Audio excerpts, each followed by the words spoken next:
Hey guys, tonight we journey back to a place where the cold bites, the fog hangs like soup, and the sheep outnumber the people. Welcome to the ancient kingdom of Strathclyde. Yes, that's a real place, and tonight's story begins with the smell of seaweed, smoke, and something a little fishy. You're standing on a cliff's edge, damp wool wrapped around your shoulders, boots sinking into peaty soil. Below you, the sea churns in grays and greens, smashing itself against black rocks with dramatic flair. The air tastes like iron and salt, and just past the horizon, those dark shapes. Those are Viking longships, and they are definitely not here. 2 trade rhubarb recipes. The year is somewhere around 875, give or take a scone. Written records from this time are spotty. Think damp monks with bad quills, but we do know the Norse were increasingly bold along Britain's western coast. The people of Strathclyde were no strangers to raids. But this time, something's different. This time, their queen isn't planning to run or fight. Her name, depending on which crumbling scroll or local pub you believe, is Etheldreda. Yes, it sounds like a sneeze, but don't laugh. She's a widow twice. Actually, and runs this rugged kingdom like a woman who's had to explain tax law to impatient goats. She doesn't sit on a throne. She sits on a barrel and yells at people to stir the soup clockwise. So, before you get comfortable, take a moment to like the video and subscribe, but only if you genuinely enjoy what I do here. And drop a comment with where you're watching from and what time it is. Always love seeing that. Now, dim the lights, maybe turn on a fan for that soft background hum, and let's ease into tonight's journey together. You trudge downhill into the village. There's no wall. Strathclyde wasn't big on fences. Instead, wooden huts cluster like gossiping hens around a central fire pit. You pass a boy chasing an escaped goose and a grandmother weaving nettles into socks. People nod to you as you go, but their eyes flick constantly toward the sea. You duck into the main hall. It's not a palace. It smells like boiled onions and wet dog, and there's a suspicious crunch under your boot. And yet, at the far end, Queen Etheldreda sits surrounded by scrolls, a bowl of dried heather in her lap, and a smirk on her face. She looks amused. You smell that? She asks without looking up. You sniff. Salt, Vikings, she says, and bad decisions. You join her at the hearth, where the fire does its best to fight the chill. She's calm suspiciously. So, the last time Norsemen came knocking, the locals had to pay them off with sheep, barley, and a bard no one really liked anyway. This time, she says, she has a better plan. The trick, she tells you, isn't swords or prayer, it's fish. Salted, fermented, and enhanced. You probably won't survive this era. Let's be honest. The average lifespan here is short. Bathing is seasonal, and your diet consists largely of root vegetables and disappointment. But Etheldreda, she thrives in it. She navigates politics, famine, and seasonal Viking incursions with a kind of sleepy brilliance. She walks with you down to the beach, where the tide has left a necklace of seaweed and jellyfish. In the distance, the dragon-headed prows of Viking ships slice through the mist. Give it 3 days, she mutters. Then we serve dinner. Because yes, she plans to invite them in. Sort of. Back at the smokehouse, she instructs her cook her neighbor's kids, and a retired archer with one eye to prepare barrels of preserved fish. But she adds her own flair, a mix of foxglove powder, fermented lichen, and just a splash of sheep urine, which apparently does something magical to the flavor, or terrible, or both. Historians still argue whether this particular mixture was ever really used, or whether later chroniclers embellished her culinary sabotage.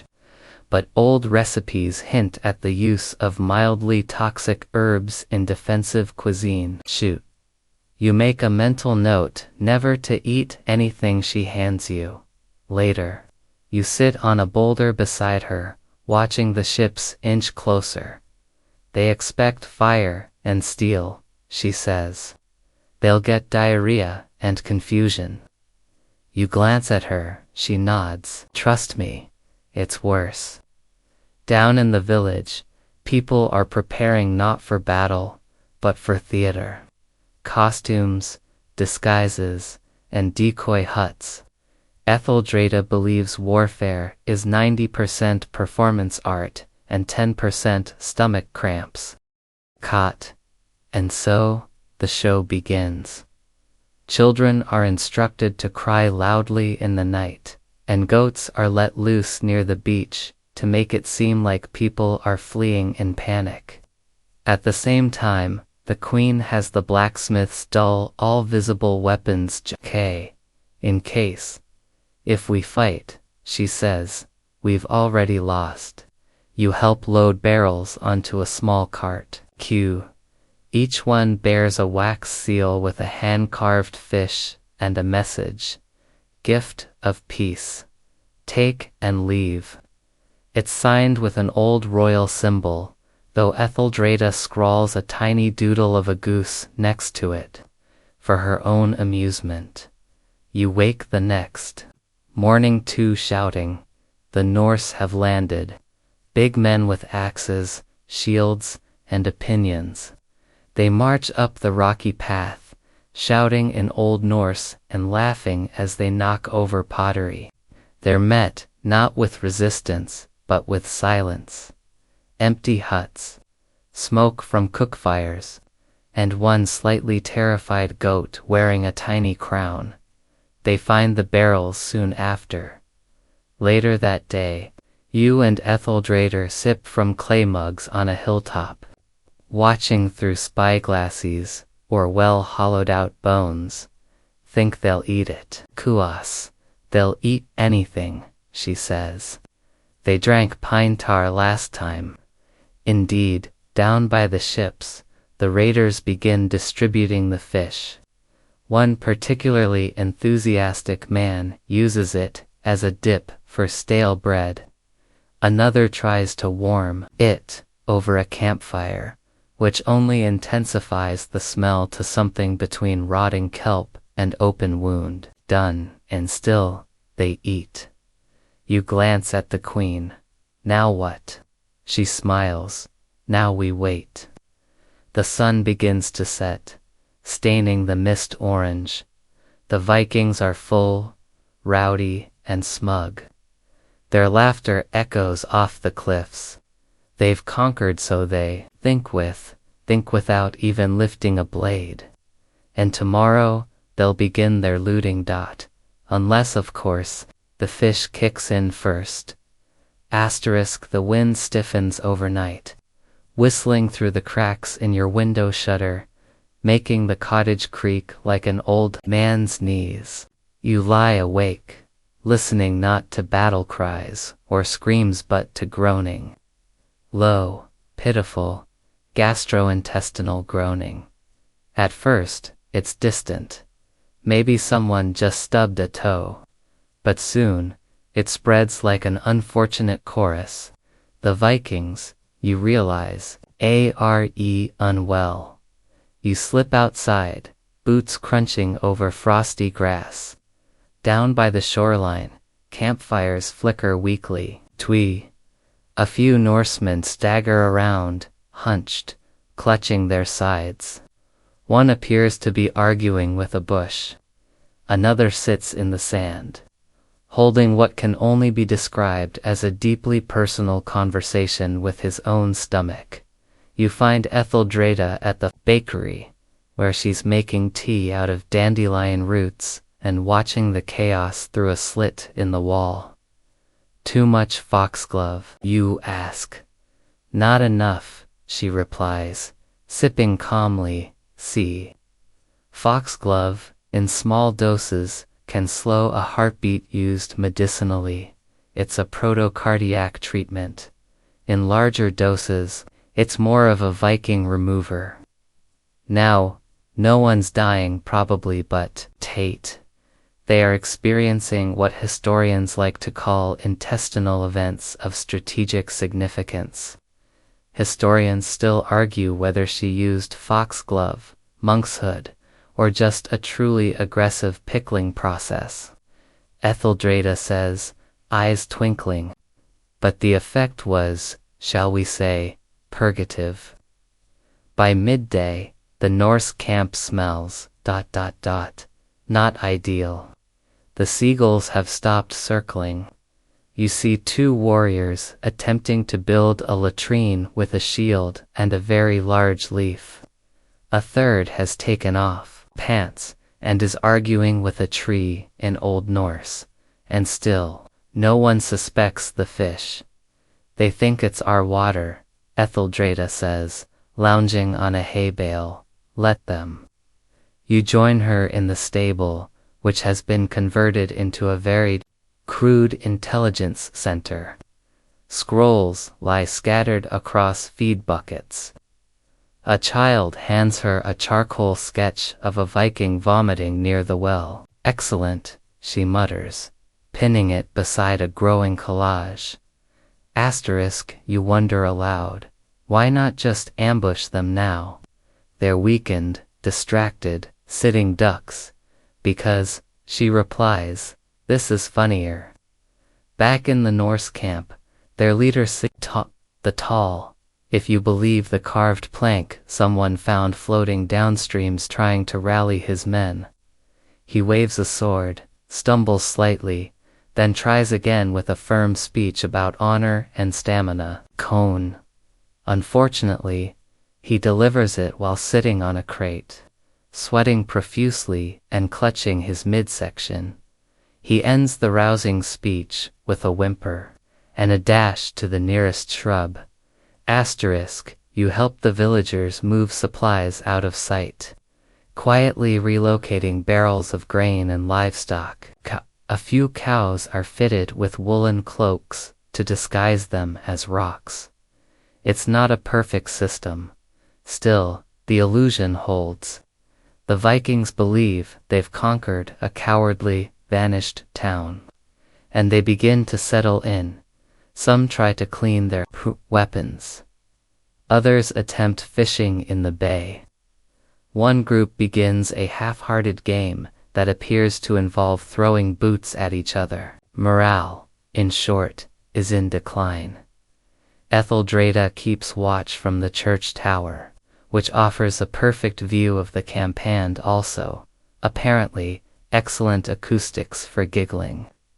You bring her a bowl of broth. They've stopped boiling their water. Q note. They never started, she replies, wiping her nose. Honestly, it's insulting. The queen has taken to assigning nicknames. There's Sitsalot, Captain Leaf, and that one who keeps yelling at his sword.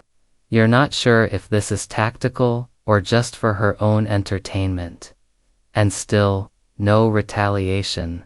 They're too sick and too proud. Vikings don't retreat, she explains. They keel over, then pretend they meant to do it.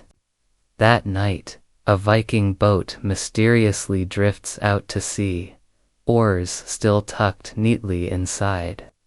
Whether someone stole it or simply forgot to tie it down remains unknown. But it's enough to spark panic. Rumors swirl. Did someone escape? Is a curse invoked? Are the locals hiding in the trees with more poisoned snacks? One man claims he saw a ghost cow. Another swears a fish winked at him. Hallucinations are not uncommon when one consumes dubious lichen. Historians still argue whether Etheldreda's tactics were strategic genius or just wildly lucky food poisoning. But either way, by the second evening, half the Viking force is bedridden, and the other half is either panicking or blaming each other. You hear shouting down by the water. Two men are in a heated argument over the fish barrels, specifically who brought them into camp. Accusations fly. One man claims sabotage. Another accuses the queen of witchcraft. A third insists the fish were delicious, and then throws up in a helmet. In the village, preparations begin for the next phase. You notice villagers quietly constructing something behind a haystack. It looks vaguely boat-like. You squint. Are we building a ship? You ask. Etheldreda shrugs. Depends on your definition of ship. It turns out to be a flotilla of floating platforms, half graft, half festival float made of barrels, wagon wheels, and sheer optimism. Sheep will be loaded on for cover. So will barrels of grain, spinning wheels, even people dressed as scarecrows. The plan: to drift down river under cover of night while the Vikings continue their battle with botulism. But first, one more message. Etheldreda has crafted a second letter. You help her tie it to a stick, stab it into a fish, and fling it gently onto the beach. The letter reads, "Thanks for watching the village.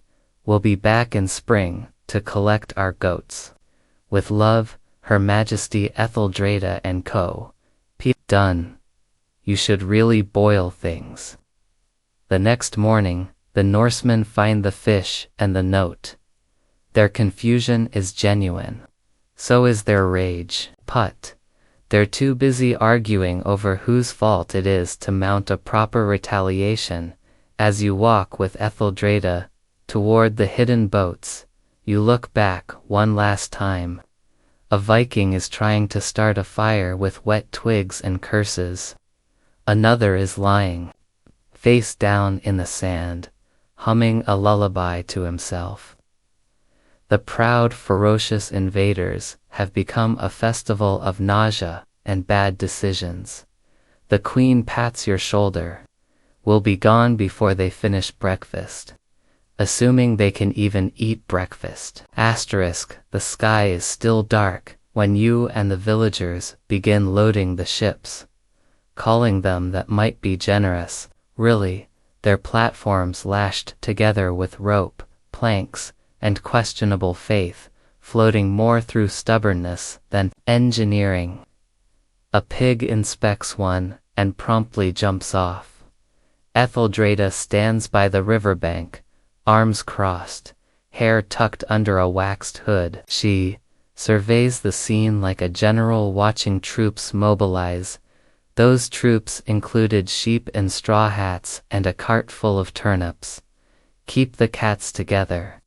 She instructs a young boy, who's attempting to wrangle 3 indignant tabbies. They're our morale officers. You help hoist a barrel labeled emergency scones onto a raft.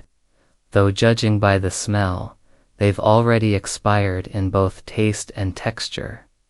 The villagers move with quiet efficiency. This is not their first evacuation.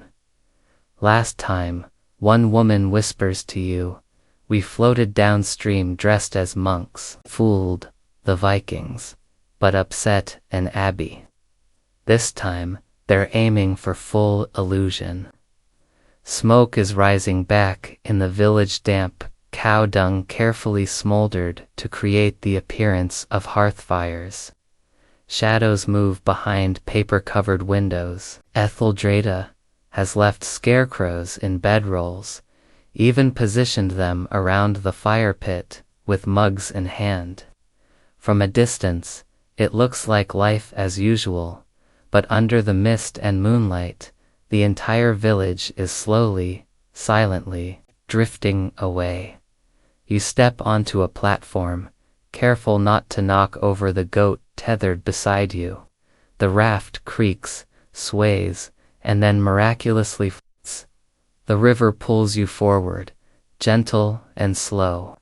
Ahead, the others glide along, their outlines smudged by fog. It feels like something from a dream, or a very well-rehearsed prank. Etheldreda joins you, settling into a seat carved from a hollow log. Q.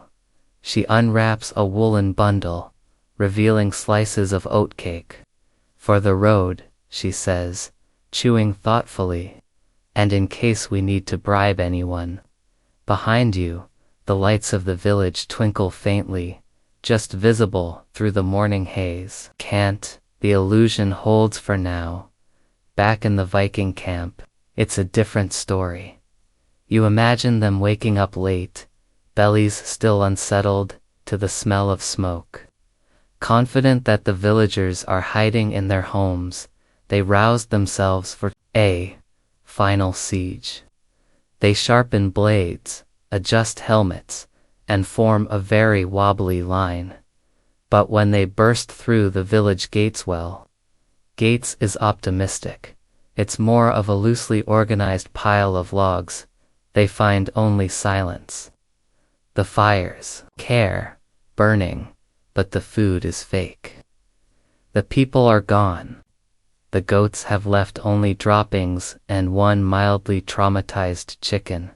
Historians still argue whether the entire escape was orchestrated overnight or in stages. Some say the villagers floated away in waves over several nights.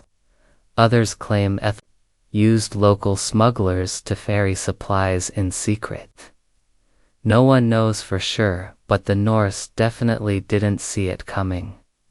You drift past a bend in the river, the current guiding you between mossy banks. Frogs croak somewhere in the reeds. The queen watches the trees pass by, her face serene. You ever think of leaving for good? Q asks. She smiles faintly. And give up all this? She gestures to the raft beside you, which currently holds a teapot, a sleeping baby, and one cow wearing a flower garland. Fair enough. Further downriver, a lookout whistles from the bank. The signal, all clear. No Norse in pursuit. At least not yet. The villagers cheer softly, some raising mugs of weak beer. One man breaks out a fiddle and begins a song, so slow and melancholy, it makes even the sheep look thoughtful. Etheldreda leans back and closes her eyes. You know, she murmurs, I once considered poisoning their mead instead. Why didn't you? She shrugs. Didn't want to waste good mead. One raft passes you, carrying an old man surrounded by pots of herbs. He waves, then sneezes violently. Allergic to victory, Etheldreda says under her breath. The rafts continue their quiet glide. A woman knits calmly on a stool. Two boys play dice using carved bones. You see a scarecrow slumped beside a chicken, both enjoying the ride. Back in the village, the Vikings have realized the trick. You imagine their confusion, their rage. Sigbrand the Tall likely kicked a barrel. One might have tried to interrogate goat. Perhaps they stood in the empty square, listening for ambushes that never came. They would have found the letter, still pinned to the burnt-out oven. Thanks for watching the house, Tuss. The stew was underwhelming. They likely searched every hut. One warrior, probably the paranoid one, suggested that the villagers had simply turned invisible. Another swore the locals had transformed into birds. They argued, naturally. Some Gwain wanted to stay. Others demanded retreat. One suggested eating the rest of the fish. By nightfall, the village would have been full of stomping boots, angry grunts, and one unfortunate accident involving a bee's nest and a poorly timed sneeze. Ah, yes, the bees. We'll get to that. For now. You float downstream, the moon climbing higher. It lights the river in silver streaks. You pass a pair of swans, unbothered somewhere. An owl calls. You close your eyes briefly and imagine the future. The Vikings will leave eventually. Maybe they'll burn the empty village out of spite. Maybe they'll declare victory and claim they chose not to stay. But they won't forget Etheldreda. Or the fish. She, however, is already planning the next season, how to rebuild, where to relocate, and whether or not to make goat disguises a permanent thing. The queen stretches and yawns. You think they've figured it out. Ku, you ask. Oh, definitely, she replies. But not what I'll do next. You glance back.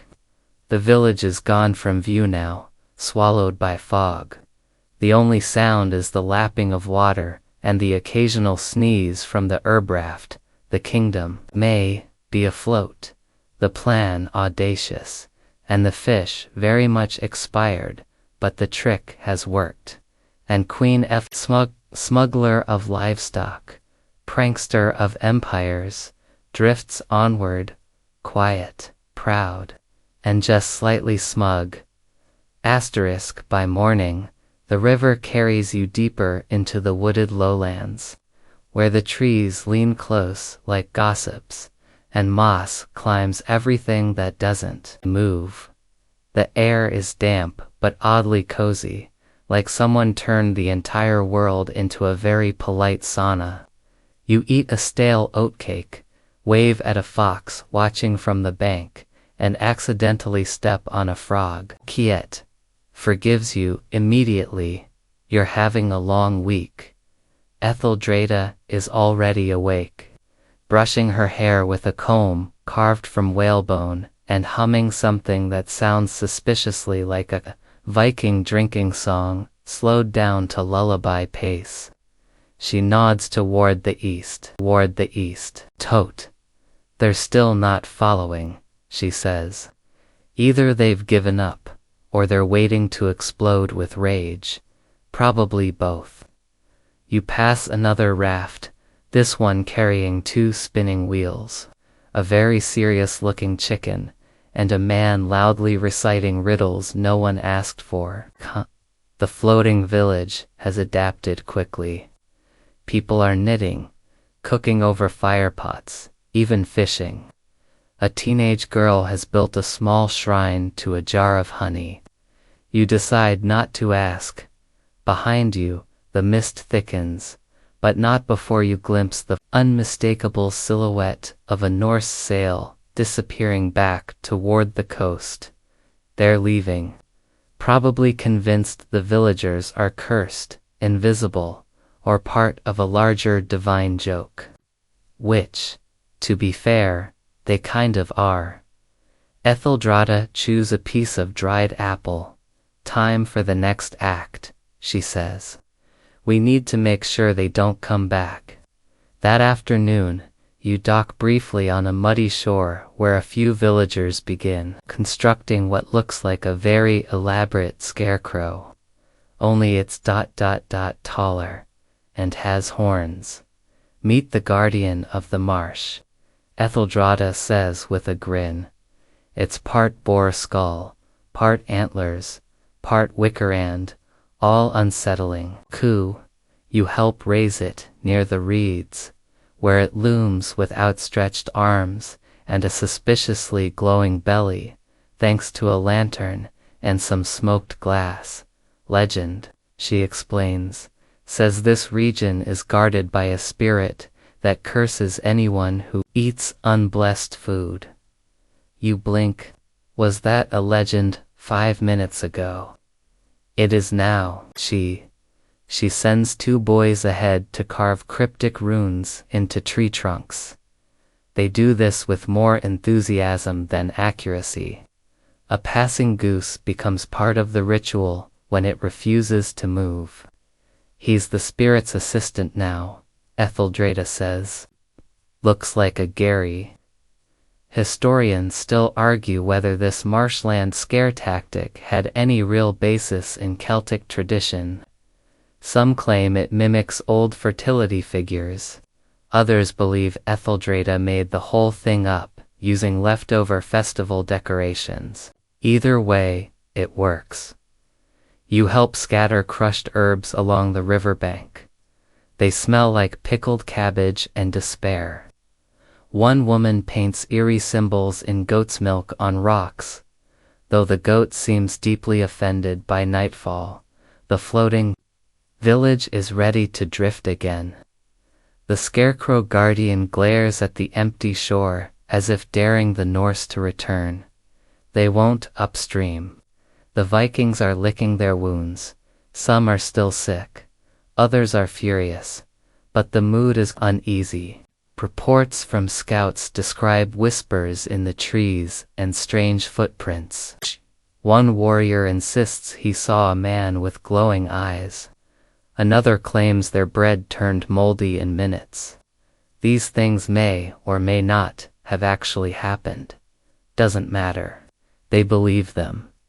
Etheldreda watches the smoke curl from a firelit pot, and sighs. You know, she says, we could have built walls, raised armies, dug trenches. You raise an eyebrow, and you chose interpretive fish poisoning and marsh ghosts. Exactly, she grins. I'm not stupid dime Scottish. The rafts drift again under the stars. Children sleep wrapped in wool, their heads against sheep. Somewhere, someone plays a reed pipe. You're not sure if it's music or a distress signal, but it's oddly soothing. The river narrows. Trees draw closer, and the current picks up. A barrel bobbles beside you. A cat, balanced on the rim, narrows its eyes as if judging your posture. The village's elders begin telling stories, by firelight tales of past queens, hungry winters, and clever tricks. Listen with half an ear. One tale describes a woman who outwitted raiders by hiding her entire flock in peat bogs. Another swears there was once a prince who escaped a Viking wedding by dressing as his own grandmother. One story catches your attention. Years ago, the elder says, there was a woman who vanished before battle. She left a feast behind enough food to fill the hall, but when the enemy ate it, they saw visions of ghosts, snakes, and their own worst fears. Some say she became a bird. Others say she's still laughing. The villagers chuckle quietly. You glance at Etheldreda. She winks. Sounds familiar. You whisper, doesn't it? She murmurs back. You ask where they'll settle next. Number debt, one knows. Somewhere safe. Somewhere the Norse won't follow. Maybe inland. Maybe near old Roman ruins. Etheldreda's always wanted a bathhouse. But what if they come back? You ask. The queen pats her pack. Then we bake more fish.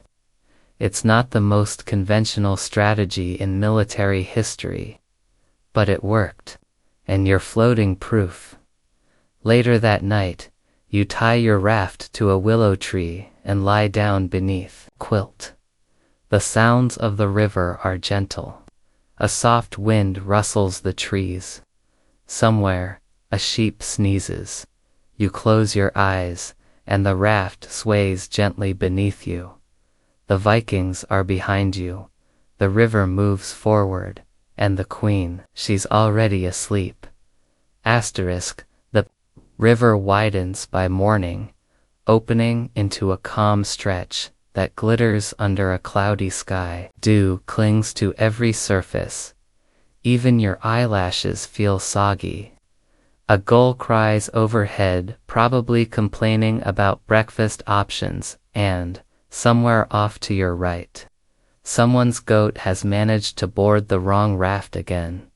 You sit up, stretch, cone, and find Etheldrada already awake, staring at something with an uncharacteristically serious expression. You follow her gaze. Across the water lies a gentle slope covered in old stones, what might once have been a Roman outpost.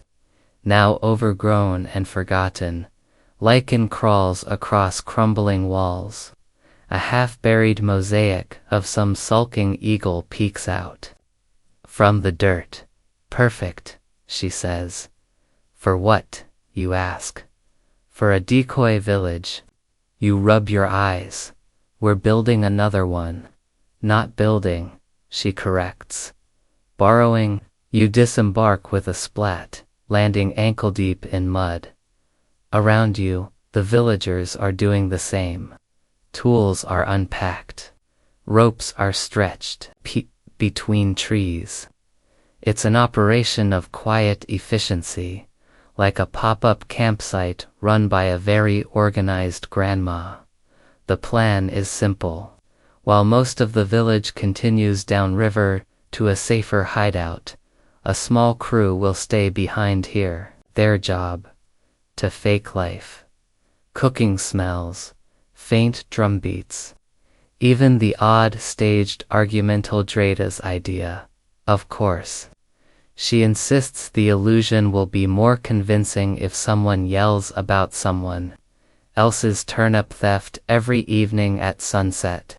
Help hang clothes on a line, despite there being no actual residents here. Nearby, 2 children set out worn sandals in the dirt to make it look like someone recently walked barefoot across camp. It's all very ghost town meets street theater. Meanwhile, Etheldrada heads off with a cart and 3 barrels of her infamous fish. You trail behind, confused and slightly alarmed. Please tell me you're not planning to feed more Vikings. No, she says, grinning. This batch is for diplomacy. She stops by a fork in the road, where traders occasionally pass. There. She buries the barrels under a false stone cairn, and places a carved wooden token on top a sigil, known to certain coastal smugglers. Message received, she murmurs. If our Norse friends decide to sniff around, they'll get exactly what they expect. Bribes. You blink. Fish as bribes. They don't know what's in this batch, she says, brushing off her hands. It's mostly just garlic, tow, and regret. Historians still argue whether these decoy villages and bait stashes ever existed, or whether Etheldrada's legacy was exaggerated by later storytellers looking for drama and comic relief. But oral histories from the region speak, of entire towns vanishing overnight, only to reappear downriver weeks later. Some chalk it up to folklore, others strategic genius with a flair for improv. You help set up a crude bell systems of dried shells rigged to alert the crew if anyone approaches. A pair of elderly sisters volunteer to stay behind and tend the illusion. One has a crossbow, the other has sarcasm. Etheldrada hugs them both and hands over a pouch of dried mint leaves. For tea, she says, or for scaring off polite invaders. That night, you sit by a campfire just beyond the decoy village. The real flotilla, long gone, floating into denser woodlands. You can still hear a faint song, someone playing that same reedy pipe again, likely trying to impress a goose. Etheldreda sits beside you, chewing on what might be a thistle. I was supposed to marry Sigbrand, she says out of nowhere. You choke slightly on your tea. What? Well, not really, she shrugs. But it was proposed. Years ago. Before he got obsessed with axes and burning things. You stare. So all of this, oh no, no revenge. I just thought it'd be rude not to say hello when I saw his sails, she says, utterly deadpan. You glance at her, trying to tell if she's serious. She is either the best liar you've ever met, or telling the absolute truth. You're about to ask more when you hear the bells rattle softly. Footsteps. You and the queen crouch low behind a mossy wall. Through the brambles, you glimpse movement figures, tall, cloaked in dark wool, approaching the decoy village from the north. Vikings. A small scouting party, perhaps 6 or 7. One points at the cookfire smoke. Another bends to examine the footprints. They're trying to see if we're still here. Etheldreda whispers. You watch as they fan out. Cautious, alert. One of them knocks over the sandals and mutters something about ghosts. Another pokes a barrel with his sword. Then they find the fish. They sniff it, pass it around, debate its purpose. One tries to taste it and is immediately stopped by the others. The leader shakes his head. Too risky, too weird. They confer, gesturing toward the forest, then back at the ruins. Finally, they leave. No burning, no looting, just a quiet retreat. Etheldreda exhales slowly. Let's give them more questions than answers. You nod, heart still racing. So, what now? We wait a day, she says, standing and brushing off her cloak. Then we vanish, again. And vanish, you do. By morning, the decoy village is dismantled carefully, methodically. Ashes are scattered, shell bells removed.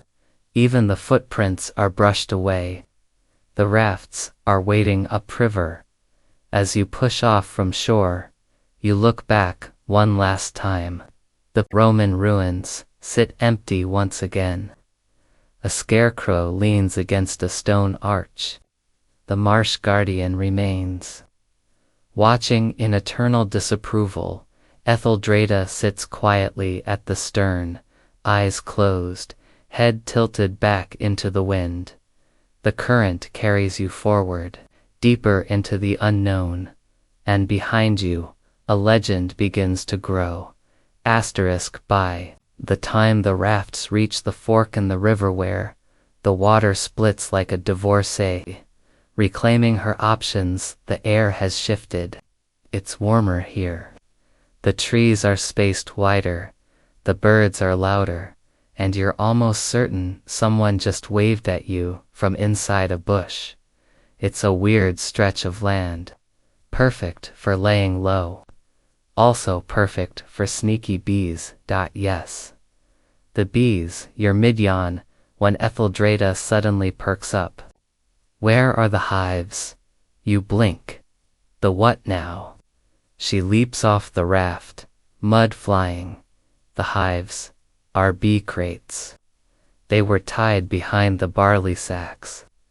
Sure enough, 2 hivesage, a woven straw skep covered with wax and moss missing. And no, this isn't about honey for her tea. These bees are tactical. You find one crate further downriver, wedged between a rock and a duck that seems extremely offended. The other, gone, floating off into Viking-controlled territory, with angry bees inside, Etheldrada claps her hands. Perfect, they'll find it. They always do. You give her a look. Oh, please, she says. You don't think I just used poisoned fish, do you? You suppose it makes sense? The queen had prepared many tools for this escape, some edible, some supernatural, some just pure mischief. But weaponized bees, that's a whole new level. Historians still argue whether the lost beehive incident was intentional sabotage or sheer luck. One Norse saga fragment describes the day the sky hummed and stung us into shame. Another claims it was divine punishment for stealing milk. What actually happened? Well, a few days later, word reaches the queen from a passing peddler that Viking camp encountered a strange crate floating into their bay, mistaking it for a gift or a trap. They cracked it open. The bees were ... displeased, apparently, the peddler says. They stung the commander mid-toast.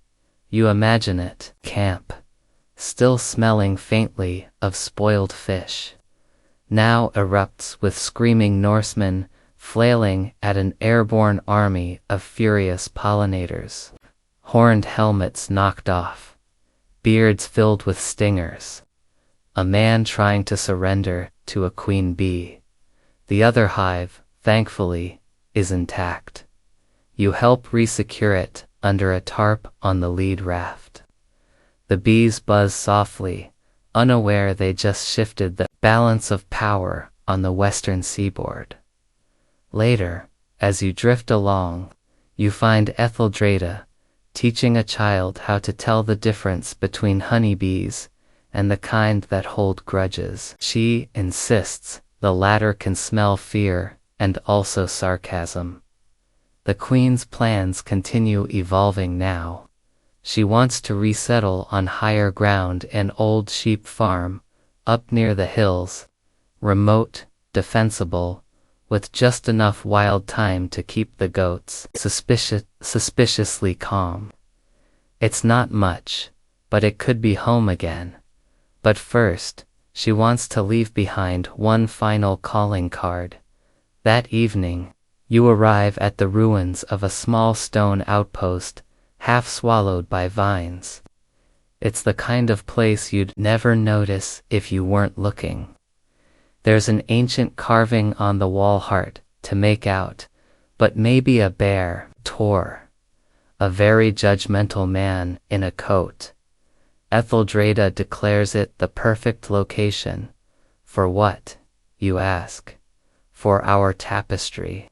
You blink. You're bringing a tapestry. Making one, she says, and hanging it where the Vikings will find it. You end up helping. The villagers gather scraps of wool, dye, and linen from hidden stores. Old threads are pulled from cloaks. Dyes are crushed from berries, mud, and whatever the cat coughed up. Within a day, the weaving begins. The design, a fish, a goat, a longship stuck in a puddle, and in the center, a woman, hands on hips, eyes narrowed, standing atop a barrel with a ladle like ASCEPTER. It's not subtle, one elder insists. They include a line of old Brythonic poetry. It translates roughly to, "You came for war. We gave you lunch." Etheldrada cackles. Once complete, the tapestry is hung inside the ruin, visible through a crack in the wall. It will be found. Maybe not today, maybe not this year, but someday. A Viking, drenched, confused, and deeply over it, will stumble into this place and see the woven record of his humiliation. History, the queen says, should have a sense of humor. You camp at the ruins for one more night. The fire crackles, casting long shadows. The goats mutter to each other in their usual tone of quiet judgment, P. And the bees hum in their crate like they're planning a memoir. You lie back and stare at the stars above. Constellations you don't know blink sleepily. One looks like a sword. Another looks like a large man being chased by something small and winged. Do you think they'll return? You whisper. Etheldreda shrugs beside you. Maybe, but we'll be ready. And this time, we'll use marmalade. You stare at her. She grins. Just kidding. Probably. The next morning, you leave the ruin behind. The tapestry flaps gently in the breeze. A single bee buzzes past, scouting, maybe searching for another Norseman to educate. The rafts drift forward again. The river bends, and Etheldreda hums. The river curves again, wider this time, slow as a nap in the sun.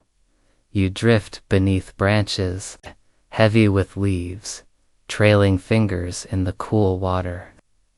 Somewhere nearby, a heron launches upward with all the enthusiasm of a bored librarian. A few ducks glare at your raft as you passed. They've clearly claimed this stretch as their own. Etheldreda sits at the bow, braiding her hair with thin strips of copper wire. It makes her look mildly electric, like a queen in her own lightning rod. You offer her some cheese. She takes it without looking, still scanning the tree line. Scouts, she mutters. You freeze. Ours or theirs. She chews. Theirs. You squint at the forest. See. It looks perfectly normal, leaves rustling, squirrels arguing. One tree that might be leaning a bit suspiciously, but nothing screams Viking. Still, you trust her gut. It's never wrong, and neither is the cheese. So the flotilla pauses. Signals with a bird call that sounds like a goose trying to apologize. Somewhere behind you, two boys repeat it, and the rafts begin clustering along the shadowy bend of the bank. The goats are muffled with damp cloth. Fires are snuffed out. Even Cat is told gently but firmly to stop grooming quite so loudly. And then, silence. You lie flat against the deck. From the trees ahead, you finally spot it. A flicker of metal. A helm. Then another. A flash of fur and the glint of a blade. 2, maybe 3 Norsemen, scanning the river like children searching for misbehavior. They say nothing. Just stand, watching. Etheldreda whispers. They're deciding if it's worth chasing. Is it? Not anymore? She's right. After the poisoned fish, the cursed marsh guardian, and the bees, the Norse have likely had their fill of drama. You imagine their war council, a half-circle of exhausted men drawing straws, hoping they don't get assigned to follow the lady. Pooh, fights with livestock and sarcasm. Still, the queen wants insurance. As night falls, the villagers launch a small raft downstream. It's empty except for one object, a bucket of glowing coals suspended from a pole. Above it hangs a bag, too, of dried herbs. As the bag heats, it releases a pungent, curling smoke. What is that? Q asks, nose twitching. Old monastery trick, she says. Makes people think spirits are cooking dinner. The smoke swirls, glows faintly. The scouts see it, of course they do, and freeze. One of them kneels, likely making the sign of Thor. Another taps his comrade and gestures toward the sky. It's working, and just to drive the point home, Etheldrada retrieves a small bell and rings it once soft and hollow, like something ancient, calling across water. That's enough. The figures vanish into the trees. You don't see them again.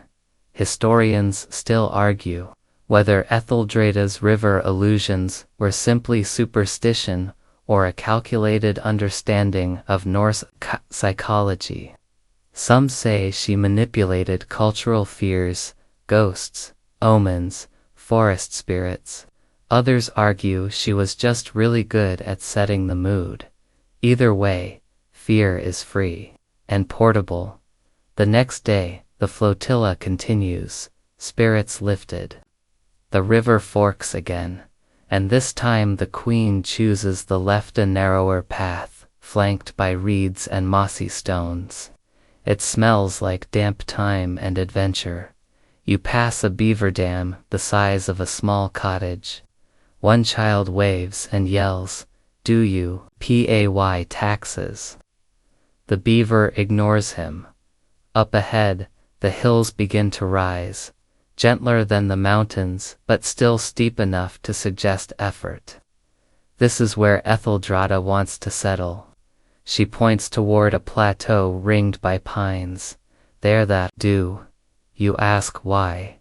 Elevation, clean water, room for goats, and, she adds with a smirk, I like the view. The villagers make landfall, hauling their belongings up a winding path. You carry a bucket full of dried onions and one deeply suspicious duck, a small price for survival. At the top, the land opens into a shallow bowl of grassy earth and scattered stone. It looks like someone started to build a hill fort and got distracted halfway through. Etheldrada walks the perimeter like she's measuring it for curtains. This will be our wintering ground, she says. You nod. Teeds, defensible, quiet, and blessedly Viking free. Night. The villagers build their first fire on dry land in weeks. Smoke rises in thin, peaceful threads. Bread bakes.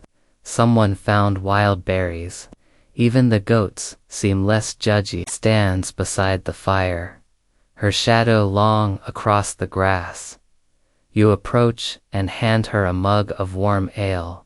Safe at last, you ask. Safe enough, she says. For now. She gazes out across the valley. The river sparkles below like a coiled ribbon of light. Somewhere far behind, the Norse have turned back, sails limping toward a coastline they never quite conquered. We didn't win a war, she says. We won a pause. You sit beside her. The stars emerge. One by one, you think about the rafts, the bees, the scarecrow, the fish, and the absurdity of it all. You realize something. This might be the most peaceful you've ever felt.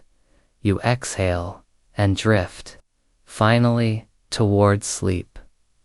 The first morning in the Highlands tastes like wood smoke and cold air. You wake under a wool blanket, dew clinging to your boots, and a goat very helpfully standing on your foot. Etheldrada is already up, boiling water over a carefully tended fire, and scribbling something on birch bark. What are you writing? You ask, stretching your arm beneath the goat's unimpressed belly. Instructions, she says. For the next person who tries to invade us. You glance over her shoulder. Sure enough, the birch bark contains a helpful list. Bring your own lunch. Don't eat anything left out for you. If you see a goat with a bell, turn back. That's not soup, it's a decoy. She dots an I with what appears to be a drawing of a screaming Viking. The day is busy, now that the Queen's band of half-floating, Half-fleeing villagers have found what might just become their new home. There's work to do. You help stake out plots for gardens. The goats are penned.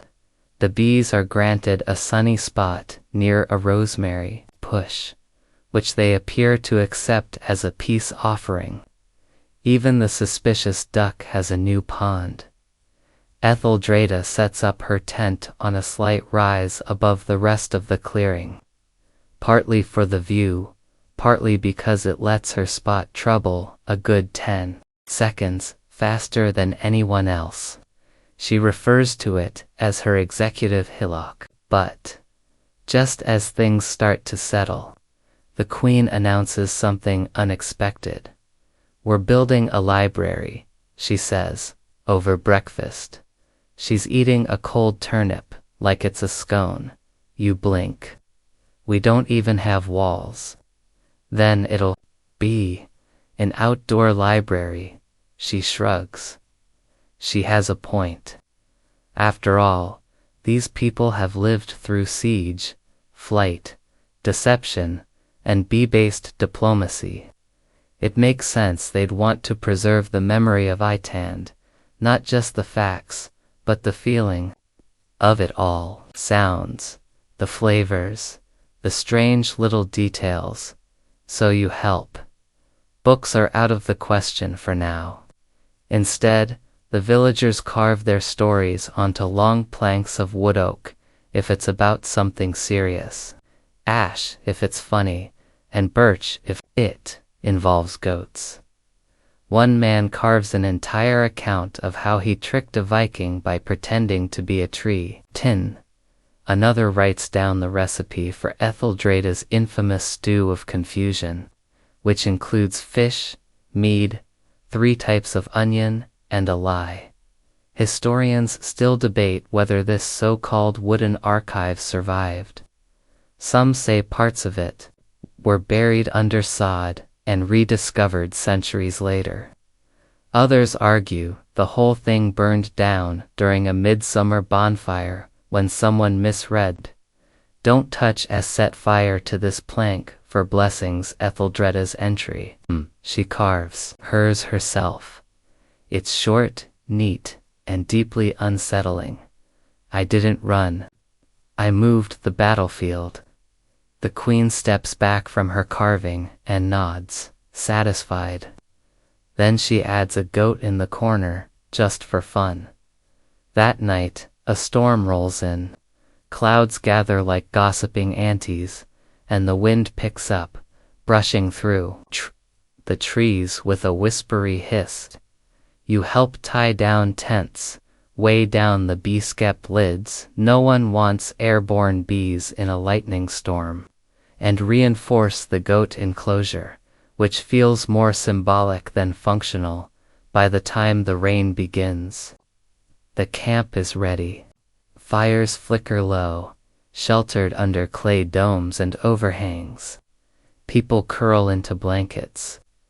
You lie on your back beneath a patch of stretched oilskin, listening to raindrops thrum against the hide like slow applause.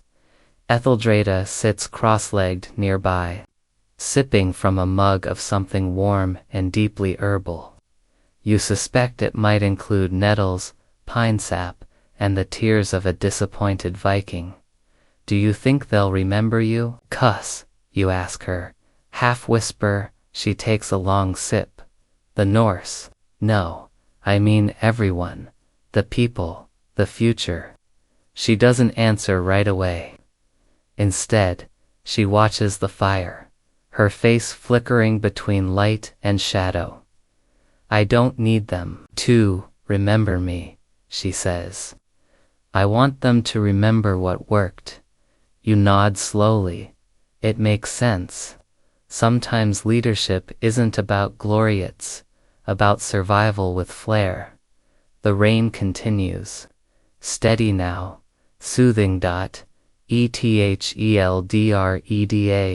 pulls her cloak tighter around her and adds, "Also, it wouldn't hurt if they remembered the bees." You laugh softly, so as not to wake the ducksand, settle deeper into your bedroll later. In the early hours, the rain tapers off.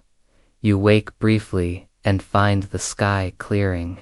Stars blink overhead like sleepy watchmen, and the moon peeks from behind a curtain of cloud all around. The camp sleeps. The goats twitch in their dreams. The bees hum gently inside their waxy hive. And Etheldreda, the queen who tricked a Viking army with nothing but fermented fish, illusions, and sheer audacity, sleeps, with a dagger under her pillow, and a map of nothing but possibility. In her mind, you close your eyes. The night holds you, still and calm. And for the first time in weeks, you dream of silence, not the fearful kind, but the peaceful, lasting sort that follows a clever victory.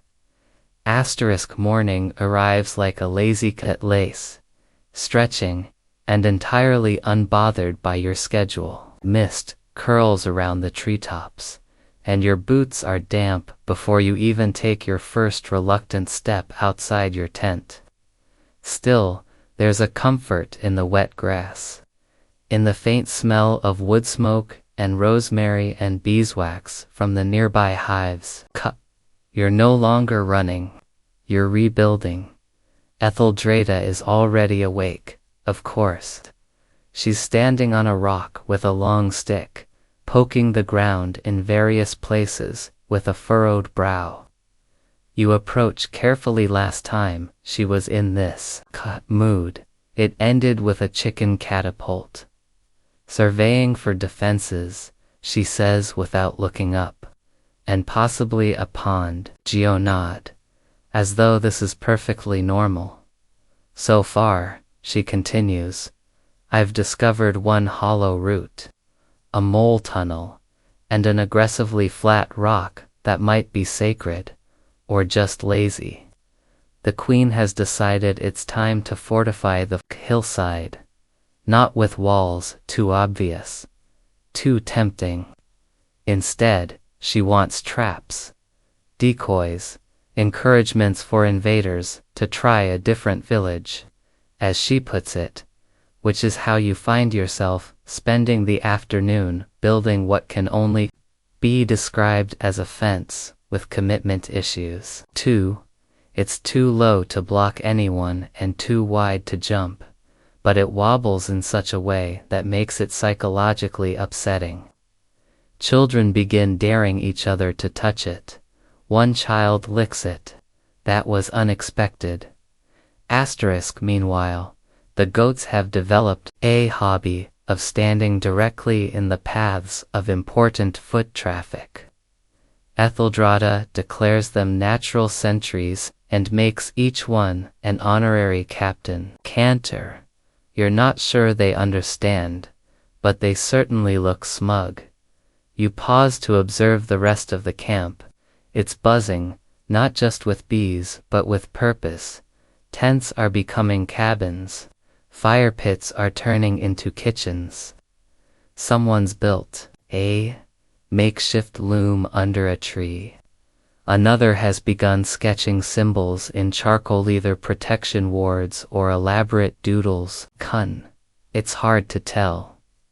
That evening, Etheldreda calls a council. It's not what you expect. No heavy robes, no shouting, no scrolls, just a circle of stones, a kettle of tea, and a discussion lit by fireflies, and one particularly large moth that seems to think it's in charge. She speaks plainly. We're not building a fortress, she says. We're building a memory. People nod. We won't stop invaders with swords, she continues. But we can confuse them, outlast them, and if we must deeply embarrass them. There's some chuckling. One elder raises a mug in salute. Lays out her next plan. Misinformation. We send out rumors, she says, that this place is cursed, that a ghost queen rules here, That the bees are her spies. You stare at her, she raises her eyebrows. What? I'm very ghostly at the right angles. The plan, wild as it sounds, takes root in the coming days. Villagers begin planting small markers at crossroads tied with red thread. Feathers daubed with ash, odd stones placed deliberately. It's subtle, but unsettling if you don't know better. A traveling bard is paid quietly to sing tales in the market towns of a woman with shadowed eyes and an army of whispering insects. A boy is sent to weep dramatically in a tavern, muttering about the hills that howl back. Historians, naturally, are divided. Some say this campaign of rumors sparked the legend of the Whispering Queen. A local deity feared for her bees and her gaze that could turn milk sour. Others believe Etheldreda simply understood the power, gossip, better than most generals understood warfare. One thing is certain, the Norse do not return, whether due to shame, superstition, or sheer confusion. They steer their longships away from the Highland River. Reports say they began referring to the area as the place of biting wind and silent goats, which is not inaccurate. You pass your days helping raise cabins, carving storage pits, and learning slowly how to make cheese that doesn't fight back. You watch the bees gather in lazy swarms, indifferent to politics but fiercely devoted to rosemary. See. At night, Etheldreda sits beside the fire with her maps. Not of places, but of people. She's drawing what the village is becoming, who does what, where their talents lie, what they need next. It's a queen's version of a community bulletin board, and it includes small doodles of each person's defining feature. Yours is apparently tentative eyebrow. One night, you sit beside her while she draws. Why not build something permanent, too, you ask. She pauses. Because permanence is a trap. You blink. We think walls make us safe, she explains. But they only tell the enemy where to aim. I'd rather move like water. Confuse them, make them think I'm everywhere, or nowhere. You nod slowly. Besides, she says, I'm not done yet. You glance at her. Done what? She smiles, but doesn't answer. The fire crackles. The stars above are blurred by a thin mist, and the wind rustles through the pines like an old friend clearing its throat. Somewhere down the hill, a goat sneezes, and in the shadows of the new village, a queen prepares for peace with the same precision others prepare for war. The hillsides turn golden with early autumn, and the wind smells of wood smoke and drying herbs. You wake to a quiet morning quiet, in the way only a place that has survived chaos can be. The goats are browsing lazily near the edge of camp. The bees are sleepy, their season nearly done, and Etheldreda is nowhere in sight. You find her eventually, perched on a mossy stone overlooking the river valley. She's wrapped in a wool cloak, drinking from a horn carved with knotwork that makes your eyes feel slightly crossed if you stare too long. What are we doing today? You ask, sitting beside her. She takes a thoughtful sip and squints toward the horizon. Today, she says slowly, we're going to write a play. You blink. Is that a code for something? No, she says, deadly serious. We're going to put on a full-length performance of what happened. And then we're going to perform it in front of as many traders, messengers, and wide-eyed gossipers as we can find. You wait for the punchline. there isn't one, and so begins the grandest, low-budget historical reenactment the Highlands have ever seen. Within hours, the village is a whirlwind of activity. Children are assigned roles. Goats are conscripted as Viking longships. They're surprisingly menacing if you squint.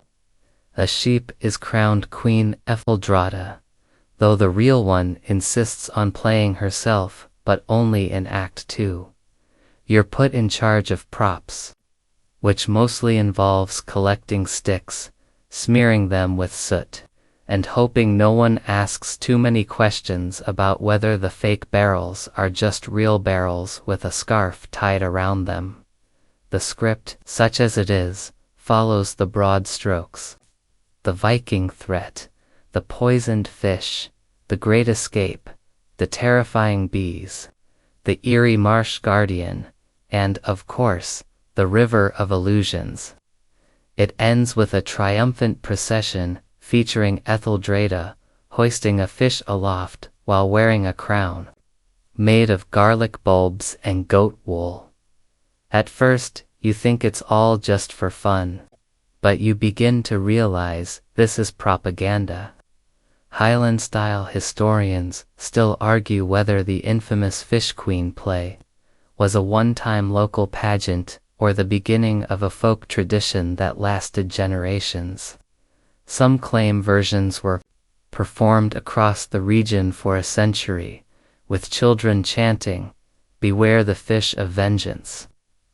Others argue it was more of an elaborate inside joke that spiraled out of control. Either way, it works. Traders pass through and carry the tale onward, slightly warped, slightly embellished, but unmistakably powerful. Coaths. Within weeks, rumors begin to swirl along the coastlines. A ghost witch with venomous fish, a shape-shifting queen, a people who ride rafts made of mist and speak in riddles. One merchant swears he met a man who tried to poison a rival with a herring soaked in mead, just like the Hill Queen did. He failed, of course, but the story spread anyway. The performance is repeated 3 times, once for the villagers, once for a group of bewildered sheep herders who wandered in looking for trade and left questioning reality. Once more, for a surprise audience of 2 passing monks who may or may not have believed they were witnessing a local miracle. Etheldrada stands behind the scenes for that one. Watching carefully, "We need the monks," she whispers. "If they write this down, it becomes gospel." You don't know whether to be impressed or mildly alarmed. Later that week, the Queen organizes a contest for the best retelling of the escape. Songs, poems, and wood carvings flood in. One boy composes a ballad entirely from goat bleats. He receives a standing ovation. You ask her why all the pageantry. "Because stories are armor," she says.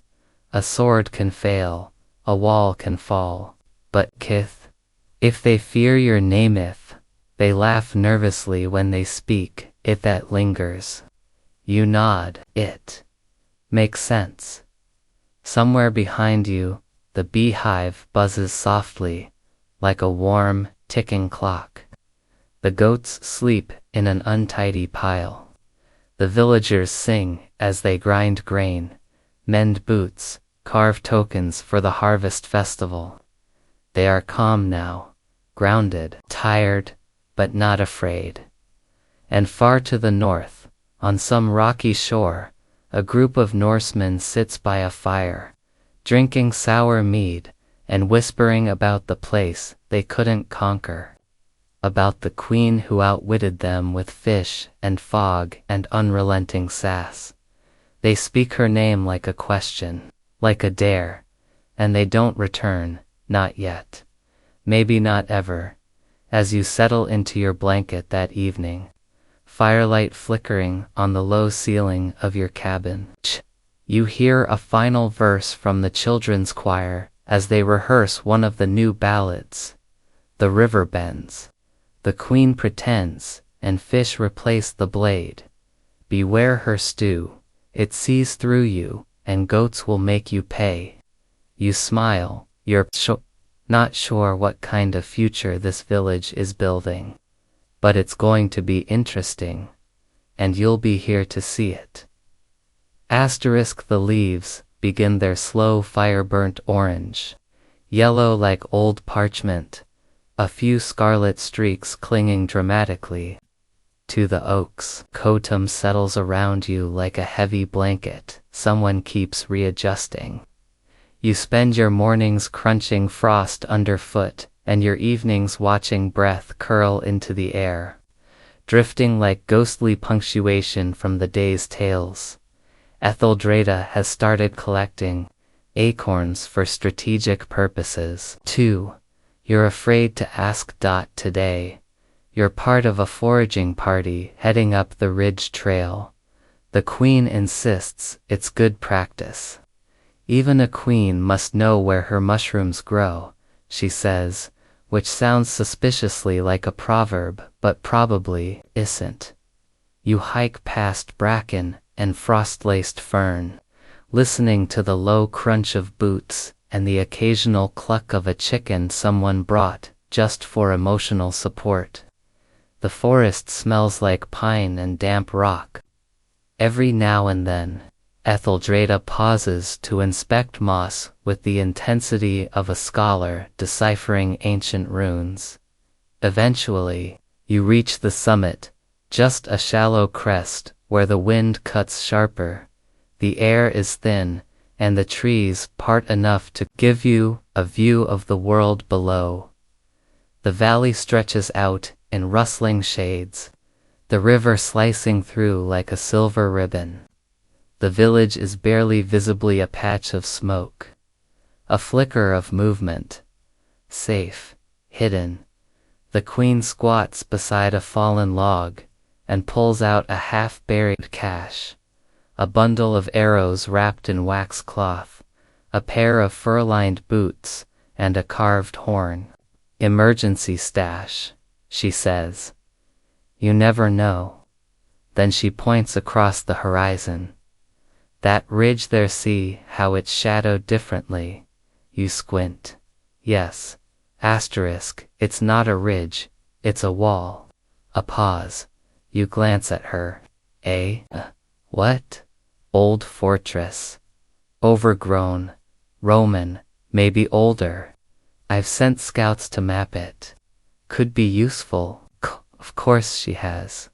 Historians still puzzle over the mysterious autumn wall, mentioned in a handful of records tied to her reign.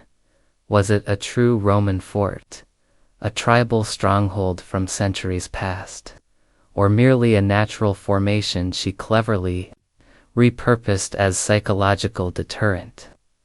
Either way, she incorporates it into her growing mental map of regional defenses. Later, back at the village, she calls a council, not the full stone circle affair this time, but a quiet meeting over steaming bowls of nut porridge and some very smug apples. We're going to rotate, she says. This place stays our heart, but we won't make it our shell. The idea is bold. Seasonal movement. 3 camps in different regions. One for winter, one for summer grazing, one high in the hills with a spring-fed pond she swears can cure doubt and minor joint pain. You raise your hand. Won't that make us harder to find? Exactly. She grins. You realize then, Etheldreda's vision isn't about retreat, it's about diffusion. A village that doesn't stay still can't be sacked. A queen who leaves echoes of herself across the land becomes a legend faster. Done. Then she becomes a target.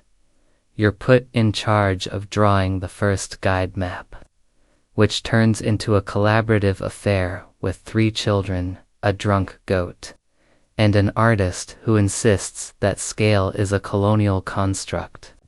The final product includes a wavy path labeled "Maybe Don't Go This Way," several lakes, only one of which is real, a very flattering sketch of Etheldreda riding a fox. This never happened, but she allows it.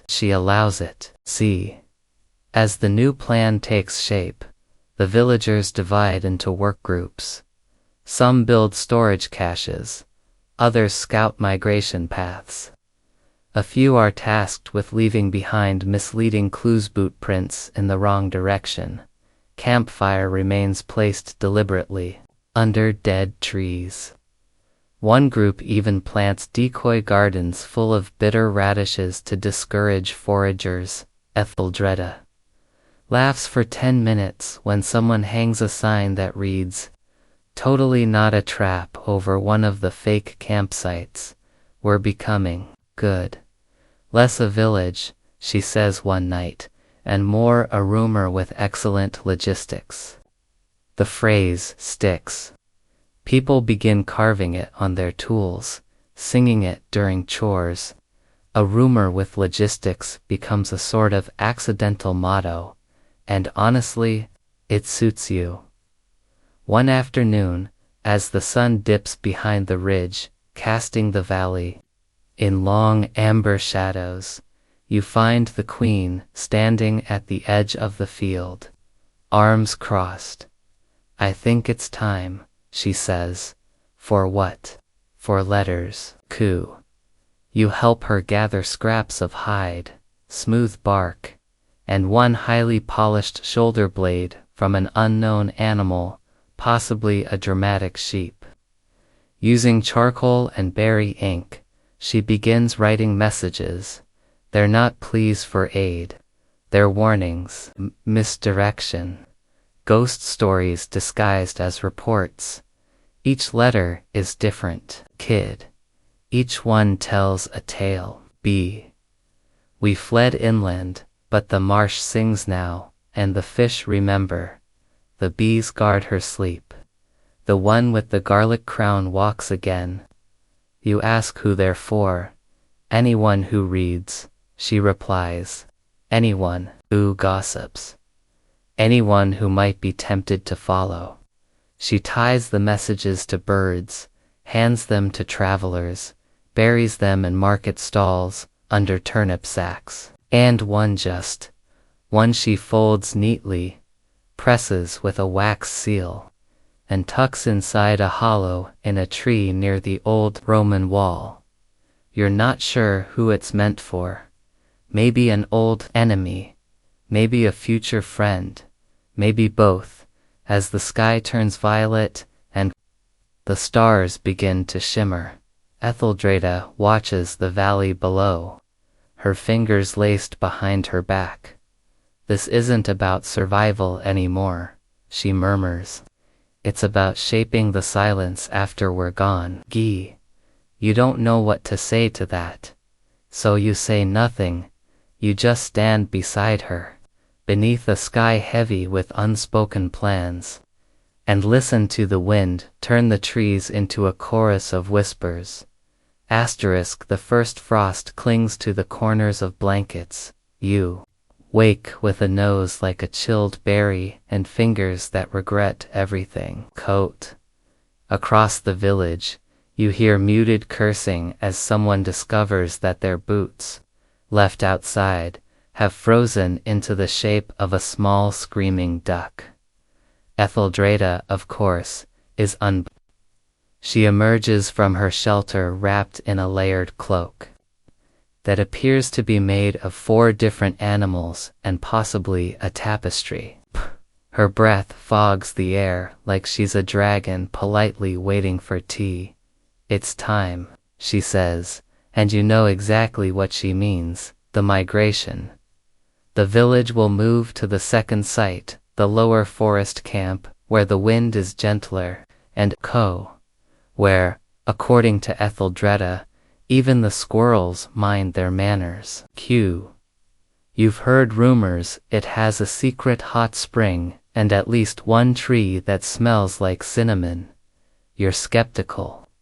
You're also cold enough to try anything. Preparations begin in earnest. The hives are wrapped in wool and strapped to sleep.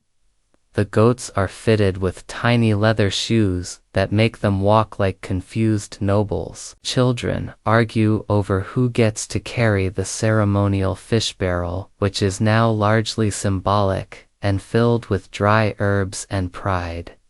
You're in charge of the walking order. Put the most easily startled people in the middle, Etheldreda says, and the loud ones up front. If we're attacked, we might as well surprise them for a change. The procession leaves at dawn slow, snaking, strange. Smoke rises lazily from abandoned fire pits. Someone places a carved wooden goat in the center of the empty camp, facing north, like a guardian or a warning, or both. The journey is long but oddly cheerful. Spirits are high. The rhythm of movement seems to soothe everyone, like they were waiting for the next chapter to begin. Along the way, past landmarks, given ridiculous names by popular vote. Rock that looks like Uncle Aldwin's nose. Thistle Hill, don't sit down here. Tree that might be watching us at midday. You stop at an old way station, built into a hill. It's mostly crumbling stone, but there's a working hearth and a cupboard containing exactly 1 spoon and a note that says nice try. That night, the queen sets camp under a canopy of fir trees. Fires are small, discreet. Bread is baked flat on stones. A few brave souls play a slow drumbeat using a hollowed gourd and 2 hopeful sticks. You ask Etheldreda what the new camp will be called. She thinks for a long moment. Call it Quiet Hollow. You nod. It's perfect. Evasive, poetic, and somehow mildly threatening. The next morning, you reach it. Quiet Hollow is nestled between a curve of the river and a rise of old pines. The trees grow close, like gossiping sisters, but the space between is wide enough for tents, drying racks, and a central hearth ring. A few wild apple trees dot the perimeter scraggly, yes, but full of promise. The ground is firm. The water is clear, and it feels safe. Etheldreda walks the edge of the new site, touching trees like she's greeting old friends. This will do, she says. For now, and it does. The hives are placed on a rise, facing the sun. A new watch towerily tall, just a tall stump with attitude is designated for evening lookouts. Children scatter and begin renaming everything in sight. One girl insists on calling a flat stone the throne of soft complaints. The name sticks. That afternoon, Etheldreda holds a ceremony. Nothing official, no speeches, just a gathering. By the river. She lights a small flame in an old metal bowl and places sprigs of rosemary, dried nettle, and apple peel inside. To memory, she says softly, and its power to confuse our enemies. Everyone adds something to the fire, a ribbon, a button, a carved rune, a whisper. Even the goat contributes a leaf by eating it and walking dramatically away. Historians later find traces of these seasonal migrations in oral traditions and scattered ruins. One chronicle refers to a wandering kingdom led by a woman who never stayed still long enough to be caught, but always long enough to be remembered. By twilight, Quiet Hollow is bustling.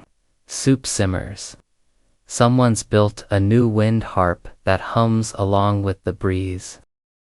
Cattle. You sit beside Etheldreda, watching shadows gather. You think they'll come again? You ask. Maybe, she says. Maybe not. She tosses a stone into the river. But when they do, she adds, they'll find echoes, not targets. That night, the forest breathes gently around you. The stars peek through the canopy. The fire crackles in a low, sleepy rhythm. You lie down, hearing the quiet hush of leaves above, and you realize this isn't just a village on the move. It's a people learning how to live like water, shaping, slipping, surviving. You close your eyes. The Queen's whisper floats across the dark. Let them chase ghosts. A week passes in quiet hollow, and with it comes a rhythm so soft and steady you could almost mistake it for stillness.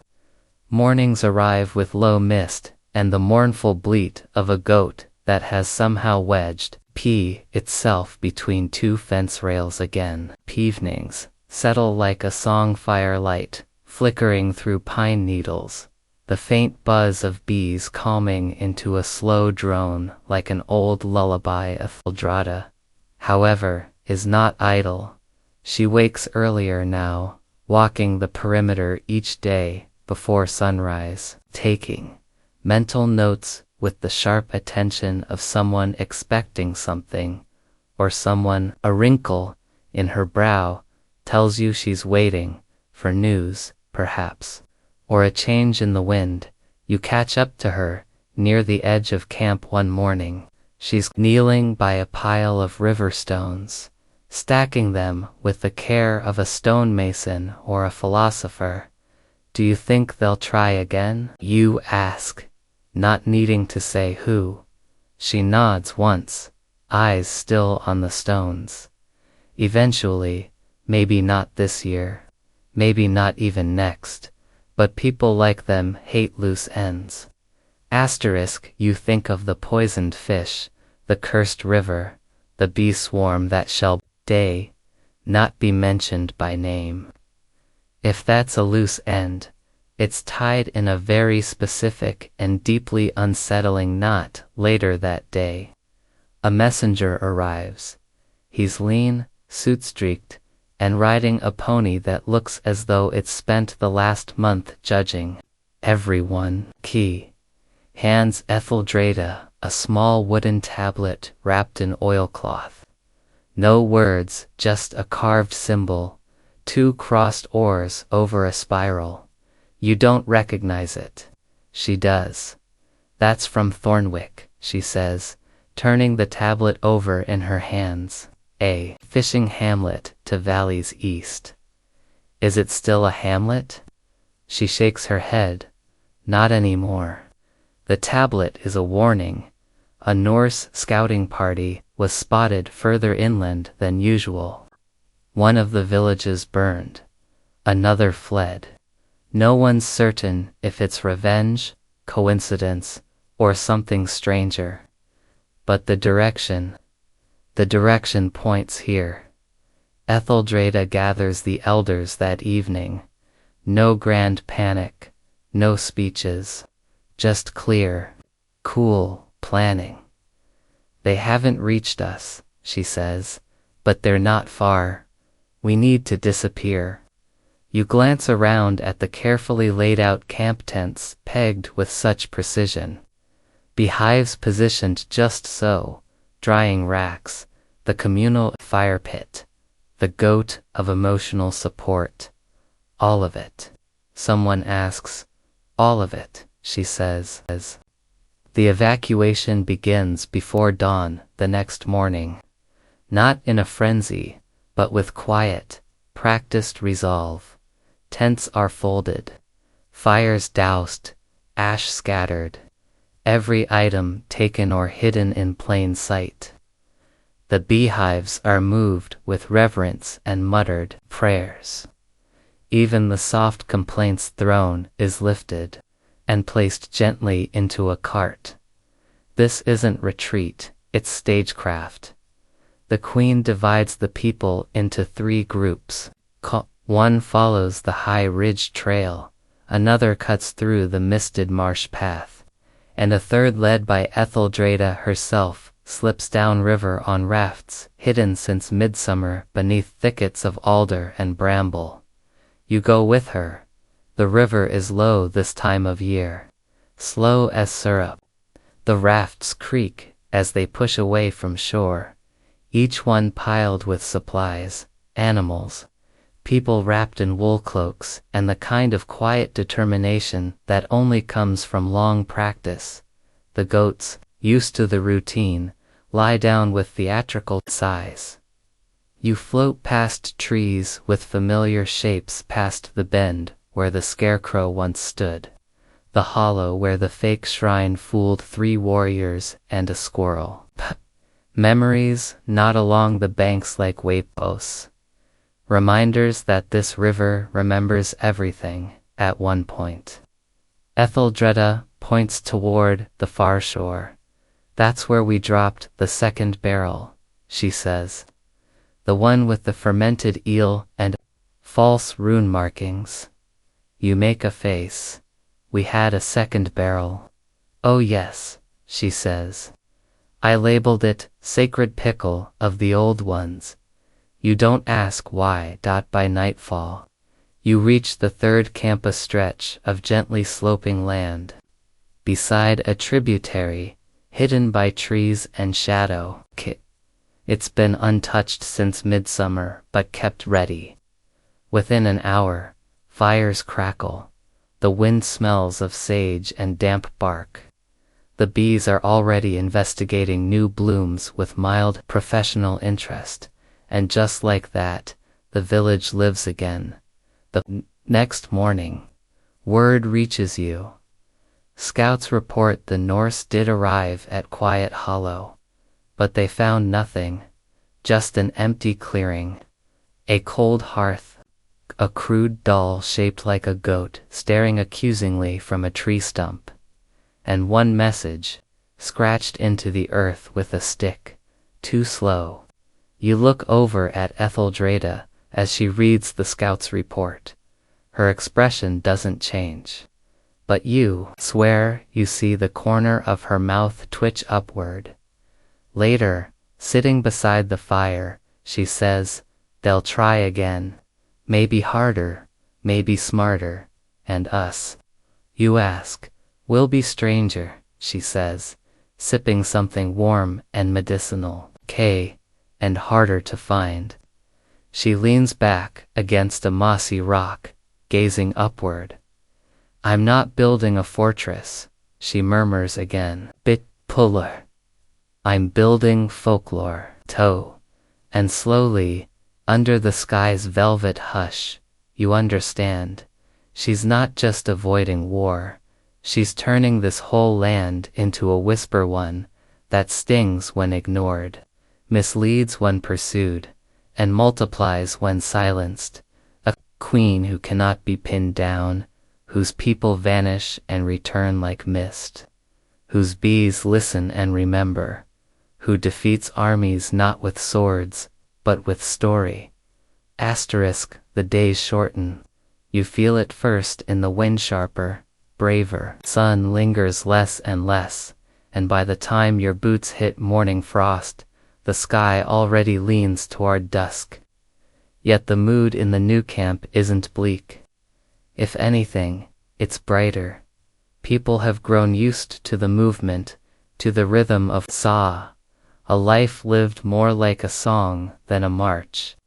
You help mend thatched roofs one day, then gather firewood the next.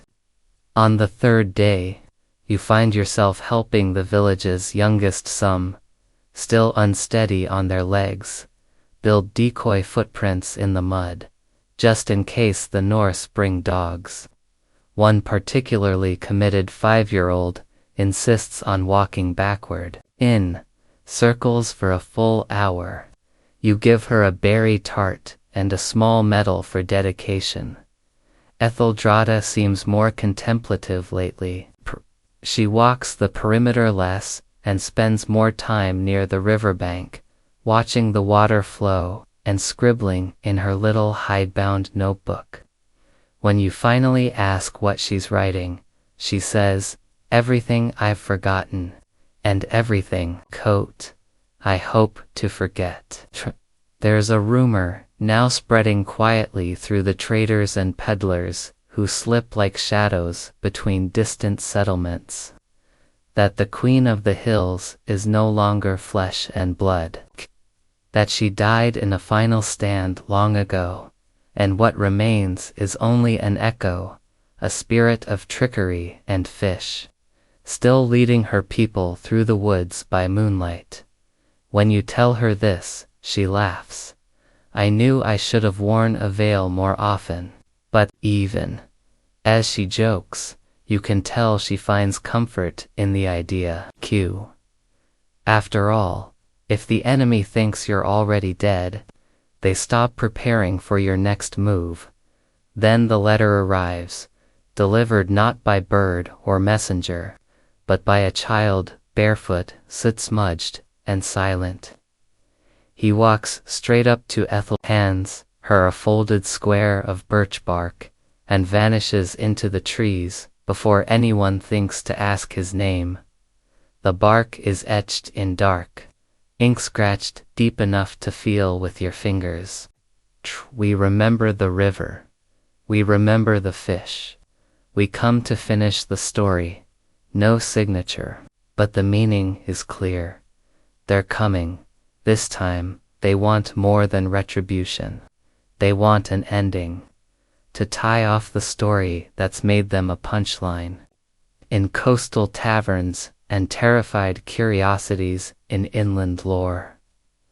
Etheldreda reads the message twice. Then she folds it, places it gently into the fire, and watches it curl into ash. "We'll give them a story," she says, "but it won't be the one they want." Preparations begin again, but not in panic. This time, there's strategy in every step. She lays out the plan with calm precision, each move less about fighting and more about feeding the myth. One group is sent east to set up decoy camps. Another builds evidence of strange rituals, twisted branches, painted stones, goat hoof prints in perfectly symmetrical patterns. The bees are, as always, entirely unbothered and continue their work with quiet judgment.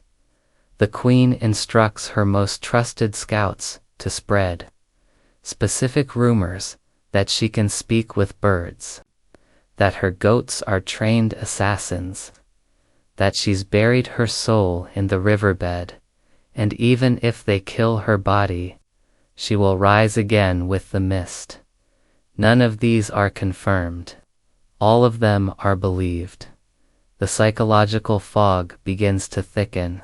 Traders speak of seeing lights in the forest, of hearing laughter that never reaches the ears. Bard swears he passed a woman in a red cloak, walking uphill through falling snow, barefoot and humming a war song in reverse. He left his goods behind and hasn't spoken above a whisper since. Historians later argue whether any of these reports had substance, or whether the fear had simply grown legs and started walking on its own.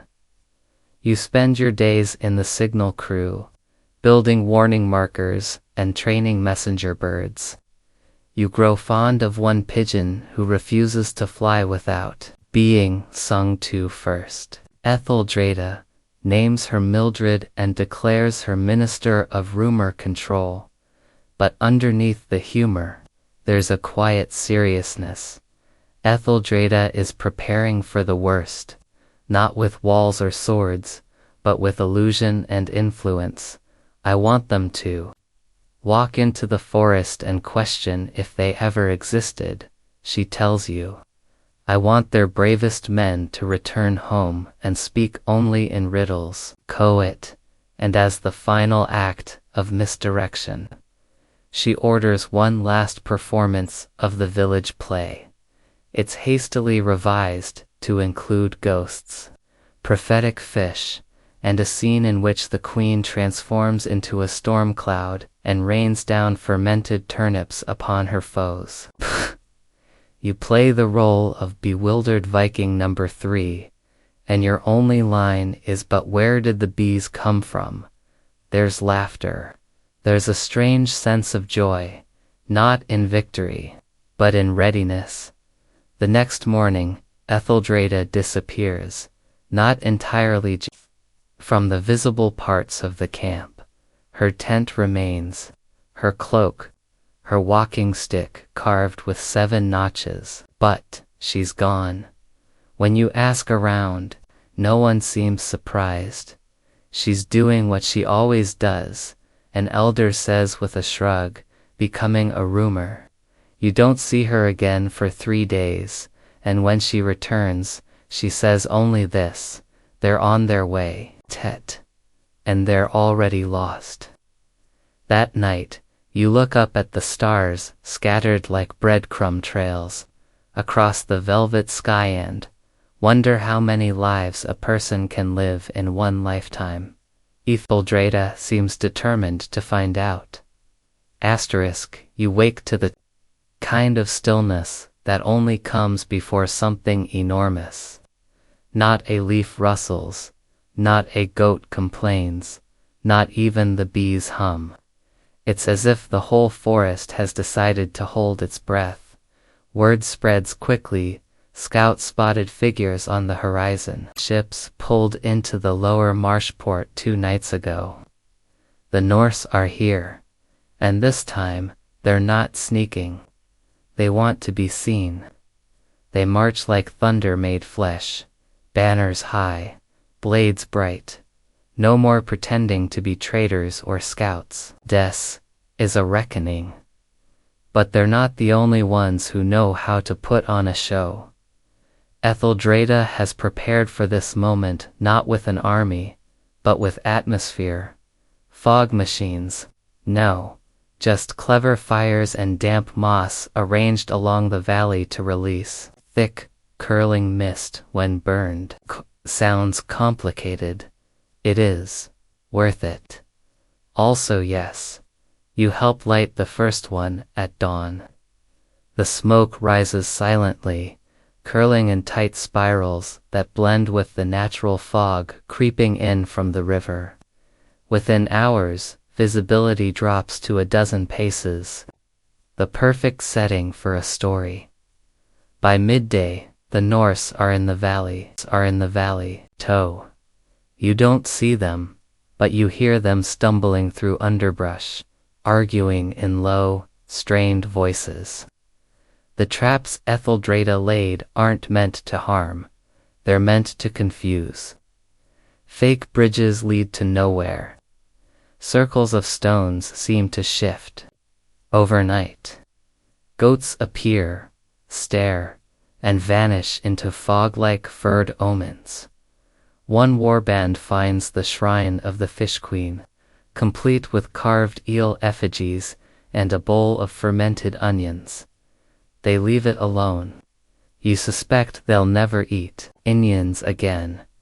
Etheldreda's not leading this from a throne. She moves like smoke, herself slipping between signals, whispering instructions, leaving messages drawn in chalk on tree trunks that only her people understand. Let them chase, she murmurs. Every step forward is a step into the web. Some say they see her from afar, standing barefoot on a rock, arms raised, cloak billowing as if summoned by storm winds. Others insist she rides a white goat across the treetops. Neither version is entirely credible. Both are equally believed. You're assigned to the western ridge, where visibility is so poor you nearly walk into a tree 3 times and once into a sleeping fox, who looks deeply unimpressed. From your lookout, you see it happen. The Norse troops splitting into smaller bands, arguing over directions, responding to phantom horns and distant drums. They're being pulled apart, like threads unraveling in a careful hand. That night, the forest glows faintly, with strange light, thanks to Etheldreda's final masterpiece, lanterns filled with fireflies, hoisted on invisible lines, swaying gently, like ghost stars.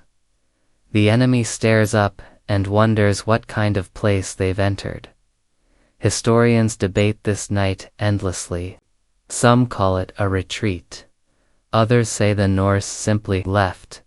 But among the tales that survive, one is told more often than others. A warband reaches the riverbank and finds an empty village, a single goat standing on a roof, and a song drifting through the fog. She walks the hills where echoes bend, her eyes like dawn, her will unpenned. You came with fire, you'll leave with cold, a queen who lives in stories told. No one claims to have written it. By the third morning, the fog lifts and the invaders are gone. Etheldreda walks the ridge at sunrise, cloak pulled tight, hair braided with dried clover and something that might be bone. She says nothing at first, then she smiles. Well, she says, I suppose they've had enough fish for one lifetime. No one celebrates, not loudly. But that evening, songs are sung softly, fires are lit, and someone even finds a reason to make oatcakes shaped like goats. Later, you ask her what comes next. We scatter again, she says, seeds. But we just rebuilt everything here, she shrugs. Good stories don't happen in one place. You think of the trails you've walked, the barrels, the hives, the fake shrines, the river that seems to hold your footsteps even after you've gone. Comment. You realize it's not about winning or hiding, it's about creating something too wide, too strange, too beloved to destroy. A story that grows legs, that walks without you, that stings softly when touched. Asterisk. So now, as the mist curls around the forgotten hill paths, and the stars blink slowly above the sleeping trees, let yourself rest in the hush of this strange, clever story. Chukku. You've wandered through rivers of illusion, marched beside goats with noble titles, and followed a queen who never needed a throne to rule, only timing, wit, and maybe a fish or two. Let your breath slow with the rhythm of drifting fog, soft as wool and just as warm. Picture the fireflies swinging gently on their lines in the dark forest like nature's lanterns, or maybe just echoes of something magical and patient. Let your muscles soften like mud in spring, each limb quieting as the village folds itself back into legend. There's no need to run now. The danger has passed. The queen is watching the stars again, smiling to herself. The bees are sleeping. The goats have found soft grass. And you are safe. You're part of the story now. Part of the whisper passed from hill to hill, village to village. A memory that walks. A dream that returns with the river mist.